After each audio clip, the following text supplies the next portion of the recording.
Darkcast Network. Come to the dark side of podcasts. We have cookies. Cookies? Me love cookies. Do you have a story of survival? A parent goes to residential school. You know, they haven't had that family connection. Those traditional values and ceremonies that many of us exposed to are taken. Or have a lost loved one that was involved in human trafficking, exploitation, missing, or murdered? My name is Jasmine Castillo, and I am the host of Hands Off My podcast that brings to the forefront, specifically from Asian American, Native Hawaiian, Pacific Islander, Black Indigenous people of color. Anderson County 911, what's the location of your emergency? Ma'am, what's going on out there? You're saying a baby's missing and nobody... As well as nonprofit organizations. When I was a private investigator 5 years ago, we picked up a case that was Shanice Harris' case. That help and advocate families of lost loved ones with their closure. From sometime from his shift at work to that next day, he was either robbed or apprehended at some point with someone coming into the restaurant. And opening a cold case. So that, to me, was his way out. And it negatively impacted Armani's investigation. Please join me on Thursdays on any podcast platform wherever you listen to your podcasts. We are voiceless no more.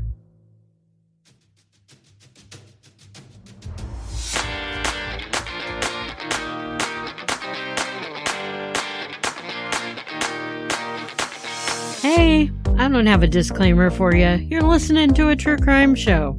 Enter at your own risk. Hey there, Rainbow Warriors, and welcome to Beyond the Rainbow, True Crimes of the LGBTQ+.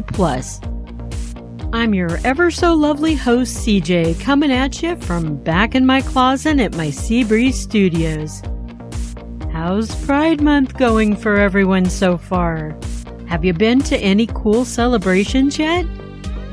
I think a tiny one that happens in a little park here is at the end of the month.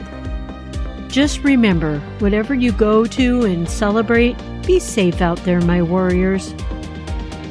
I'm on the socials as Beyond the Rainbow, Rainbow Crimes, and Darkcast Network. And I'll be at the True Crime Paranormal Festival in Austin, Texas at the end of August. I'm super looking forward to it. If you go to the festival's website and type in Beyond, B-E-Y-O-N-D at checkout, you'll get 15% off your tickets. The only thing I still need to get is my plane ticket. Oh, and my teeth fixed. Because while I was helping my daughter and her boyfriend move here, I broke a tooth and I chipped the one next to it. Sucky for me that I don't have dental or medical insurance. So I have a feeling it's going to be a little costly. I've been packing the broken tooth with orthodontics wax in the meantime. But aside from that, I freaking sparkle. Please consider joining my Patreon to get no ads, early release episodes, and an extra episode called a Patreon exclusive at the end of every month. I'll leave a link to my Patreon and the True Crime Paranormal Festival in my show notes. Please also subscribe, rate, favorably, hopefully, and review my one-woman researched, written, recorded, and edited little show. If you do this, it helps Beyond the Rainbow gain visibility in the algorithms department. It also allows more of these lesser-known cases to be heard. As well, it gives a bigger voice to the community as a whole by bringing these victims' stories out and getting them better known. Our missing but not forgotten LGBTQ person this episode is 30-something-year-old trans man, Ari Harms. Ari was last seen entering the Colorado River in the Sulphur Springs area of Byers Canyon in Colorado. He had an inflatable kayak that he was taking out to enjoy on May 28, 2023, just this past Memorial Day weekend. He had a campground reserved for a night at the Pioneer Park campgrounds. The following day, his vehicle never left the campground, and that grew some suspicion as to where the owner went. The campground's host called the sheriff about 2 p.m. on May 29th because there was no owner around to claim the vehicle who should have been checked out of the facility by then. The county sheriff's department and several search and rescue agencies had the campground closed to the public, and they spent 6 days using track dogs, drones, and a helicopter in the Byers Canyon area. But they turned up nothing, except for Ari's inflatable kayak on May 29th. The kayak was located on the opposite side of the canyon from Ari's campground. His backpack and a few other personal items were found on June 1st. After 6 days of searching, the sheriff and rescue crews had to suspend the search for Ari, and this was due to the river rising and some unsafe conditions that went along with it. Searching will resume as the river water lessens with the heat of the summer approaching.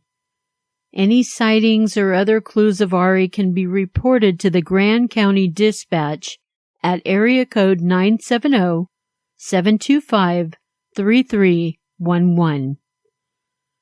And real quickly, I'd like to mention that the Trans Doe Network are looking for someone who can offer assistance in identifying a black trans woman that was killed in a car accident on December 15, 2022.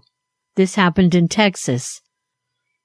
The accident report says that she was headed from Houston to Plano, and I'm not sure how they deduced that. Maybe she had a map app open on her phone or car. That's the only thing I could think of. She identified as the name Amanda. There are no photos available due to the injuries she sustained.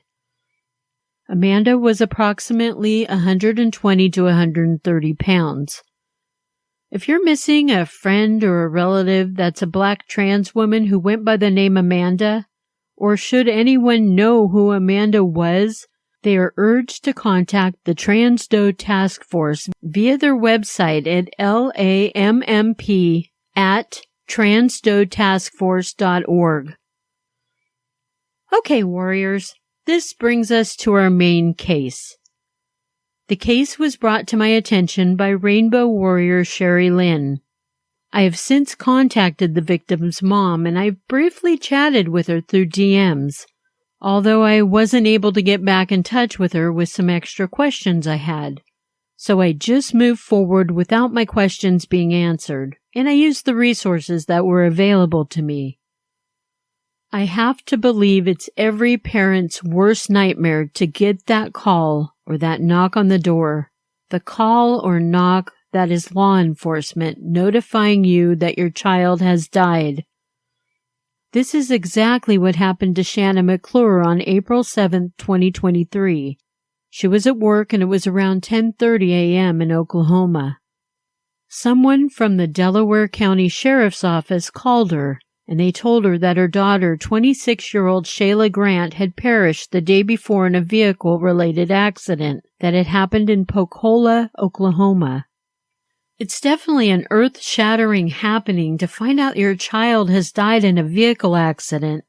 But then, as more details begin to emerge, you then discover your child was murdered, and the crime scene was staged to make it look as though the death was accidental. I just can't even imagine how horribly painful that would be, and how incredibly rage-filled I would be after learning that. Shayla Nicole Grant was born March 18, 1997. And damn, she was only half a year older than my daughter. Shayla, who many called Shay, was the 2 A's, athletic and artistic. She was a competitive softball player, and she was also a gifted artist whose artwork was actually selected to be the cover of her high school's yearbook one year. This is when she was a junior, or as some countries like to say, grade 11. When Shay was in junior high, she really struggled with her sexuality, but eventually she embraced it, coming out as a proud lesbian. Shay worked at a medical marijuana dispensary, and this is where it's been said she met Tiffany Reckert. Tiffany was the manager of a string of dispensaries, including the one that Shay worked at. But on Tiffany's home front, she was married to a man named Matthew Reckert, and they had a couple children. Tiffany and her husband Matthew's relationship wasn't the strongest, and it appeared to be problem-riddled. After some harmless flirting, Tiffany and Shay became interested in one another. Soon they would have a few dates and become girlfriends. The women had been together for roughly 8 months. In February 2023, Tiffany told Shay she was planning to serve Matthew with divorce papers soon, and Tiffany had even texted Shay the same message to reassure her. Meanwhile, 33-year-old Matthew knew that his wife and Shay had been romantic for a while, but Tiffany had told him her lesbian affair had ended. Matthew did have some suspicions that something was still amiss with his wife, though. On March 31st, Tiffany claimed she told Matthew she wanted a divorce. On April 5th, 2023, Matthew took Tiffany's phone and he read her messages.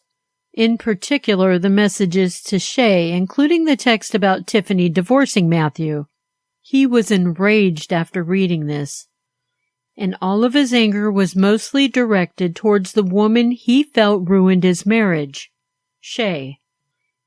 Tiffany reported Matthew refused to give her phone back until April 7th. On April 6th, Matthew allegedly used Tiffany's phone to text Shay, and he lured her to his home while Tiffany was away from the house. Apparently, Tiffany was grocery shopping in Fort Smith, Arkansas with their kids. Thankfully, Shay had a dash cam installed in her car, and while it didn't save her life, it will most likely be the reason there'll be eventually some unicorn justice for Shay. Oklahoma State troopers discovered Shay's dashcam footage when they were investigating her crashed car. The footage showed Shay's car in the driveway of the home Matthew and Tiffany lived in. A man, presumably Matthew, is seen walking to her car, and then the car leaves and travels to a vacant lot with an old shed on it. Once the car arrives at the vacant lot, the dash cam begins shaking. It's believed at this time there was a struggle inside Shay's car. Then Matthew is seen on the dash cam walking away from the car with a phone and some other objects in his hand. He walks into the old shed and he disappears for just a moment before walking back to Shay's car, but this time his hands are empty. Suddenly, Shay's car is moving in reverse down the driveway of the vacant lot. It rolls onto Oklahoma State Highway 112 and it crashes into a red-painted guardrail. When Shay's car was found, EMTs as well as law enforcement were called. Shay was pronounced dead on the scene. The first thing law enforcement thought was that she died in a car accident, which was reported to Shanna, her mom. But after more investigation was done, the car's data showed that the vehicle was only traveling 12 miles per hour when it crashed, and 5 seconds before the crash, no pressure had been applied to the gas or the brake. There was no significant damage to her car, and there was no scientific possibility that this minor car wreck could have been the cause of Shay's injuries and death. Then when the medical examiner looked at Shay's body, she had multiple accounts of blunt force trauma to her head and face, and it was caused by an unknown object. The blunt force trauma is what was ruled the cause of her death. There was no way a crash at 12 miles per hour or 19.5 kilometers for my warriors on the metric system could have caused Shay's fatal injuries. And then after law enforcement checked out the dash cam footage and they saw a man with Shay at the time of her death, the pieces started fitting together. Next, the police had to identify the man in the dash cam video, which they did rather quickly. Upon a visit to Matthew Reckert, he was arrested and charged with first-degree murder with malice aforethought. I actually had to look up exactly what that term meant. It seemed pretty wordy as a criminal charge. The malice aforethought is a mental element required to prove first-degree murder in some states. I guess Oklahoma is one of those states requiring it. The term encompasses the intent to cause death and that the defendant had plans to murder the victim or was lying in wait for the victim. Basically, proving premeditation for a first-degree conviction. It appeared Matthew had everything planned out and staged to perfection to get away with murder, but he missed a few small details. Like he never turned off Shay's phone, and when law enforcement pinged it, it was found in the abandoned shed near where her car crashed into the guardrail. Matthew also didn't account for the car's data showing no pressure on the gas or brake for 5 seconds before impact. And Matthew's biggest flaw? He did not remove Shay's dash cam. Thankfully, this peckerhead wasn't as smart as he thought he was. The end of April saw Matthew arraigned in court where he pleaded not guilty of first-degree murder. Trial for him should proceed sometime this month. I hope to keep my eyeballs on this case for the outcome, and I'll let you know when I hear anything. Rest in power, Shayla. Before I get into this episode's True Crime Quickie, I'd like to address why media is so ignorant when it comes to gender identity, and in particular, trans folk and gender non-conforming people. It's really upsetting when you read an article about the murder of a trans person or gender non-conforming person, and whoever reported it just doesn't have their facts right. They don't take time to learn about the person they're reporting on. I've seen it time and time again. An article about someone, for example, someone assigned male at birth, and they might now be a trans woman or a gender non-conforming person. And then the reporter calls them a trans man. A trans man is someone who was assigned female at birth. That same person has articles saying that they were a gay man who liked to dress in women's clothing. That is also not accurate in the case that I'm about to present to you. 43-year-old Brian Powers of Ohio was assigned male at birth. Growing up, he had aspirations of being a backup dancer for Janet Jackson or Paula Abdul. His family said he was so sweet and friendly, and that just a 10-minute conversation with him, you would have thought you knew him your whole life. Brian was a gender queer man who used the pronouns he and him. He presented more on the feminine side and also went by the name Egypt. My friend Victor of the Trans Doe network did some checking for me and verified that Brian identified as both male and female, that he was most likely gender fluid, non-binary, and for the sake of argument, he was gender non-conforming. He was not a trans man, as several articles incorrectly stated. He was not a man who liked dressing in women's clothing once in a while. That would be a cross-dresser. Had Brian been of indigenous descent, he may have been considered a two-spirit. But Brian was a black man, so media refers to him as a cross-dresser and a trans man. Okay, I'm sorry, I think I made my point that the news media and reporters, they need to up their fucking game. By the way, I did email the author of an article that claimed Brian was a trans man, and I politely corrected them. While Brian was a kind-hearted man, he wasn't perfect. He had his share of demons. He had struggled with drug addiction. He had experienced homelessness. He had been incarcerated at some point after years of being ridiculed, poked fun at, and he was the victim of violent crimes towards him because of his gender self-expression. Brian also had a tough time finding employment. At the age of 43, he was finally getting his life back on track. The night before Brian was murdered, he visited a female friend at her home in Akron. This was something that was typically a weekend ritual for the two friends. They talked about random things, and she said Brian was positively glowing, as she had seen him at his worst. He had gained some healthy weight back, and he was 7 months clean from drug use. He had her laughing as he was claiming he was pregnant with the weight he had gained. This is a memory she will cherish because within the next 12 hours, Brian would be dead. Just before 8 a.m. on June 13, 2020, Brian was found face up by a groundskeeper of a church's sidewalk near the University of Akron. Brian was dressed as his alter ego Egypt in feminine clothing at the time. As Egypt, he usually sported studded glasses and an array of colorful braids, but this night he was wearing long brown curls.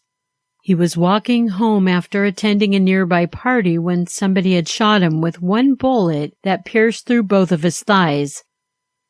Detectives speculated Brian walked or drug himself at least 100 yards after being shot.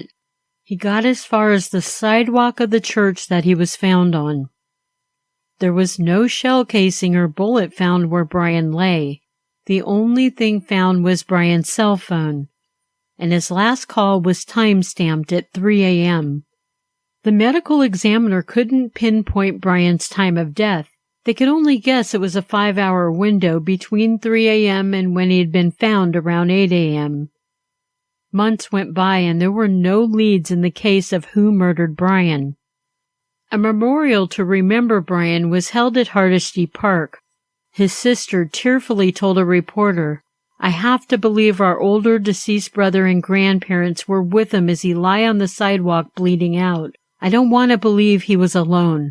It just makes it all easier to deal with to believe that our family members who had already crossed over were with him." Nearly 3 years later, in March of this year, police arrested a 48-year-old man named Bobby Lee Bell. Police had put him on their persons of interest list a while back after examining the evidence they could find and after interviewing potential witnesses. Police finally spotted Bobby on Arlington Street and arrested him. They charged him with the murder of Brian. His bond was set at $1 million, and I don't think he could afford to bond out. At the time of his arrest, Bobby had a handgun in his possession and a long list of prior felony arrests. He had already spent more than a decade in prison for attempted murder and burglary, but he was released in 2008. He then served more time for drug trafficking. A year after Brian's murder in 2021, Bobby was arrested for having fentanyl and cocaine as well as a possession of a firearm on him. He eluded prison time on that by being sentenced 3 years of probation. This guy was already a fucking felon and he was lightly slapped on his damn wrist for more drugs and a firearm. That's bullshit. This is why so many of us know that our justice system doesn't work. It's said that our prisons are overcrowded. So why not release those without violent charges? Like those who've been in prison for years because they were caught with an ounce of marijuana possession. And keep these violent, repeat offenders with much more potent illegal drugs incarcerated. I don't understand. It's that simple. It's still unclear what Bobby's motive for killing Brian was, and it doesn't appear Bobby has had his court trial yet. If I hear more on the case, I'll let you know. Rest in power, Brian. Love you, Rainbow Warriors. You matter. And remember, it's not a crime to be gay, unless you're a murderer.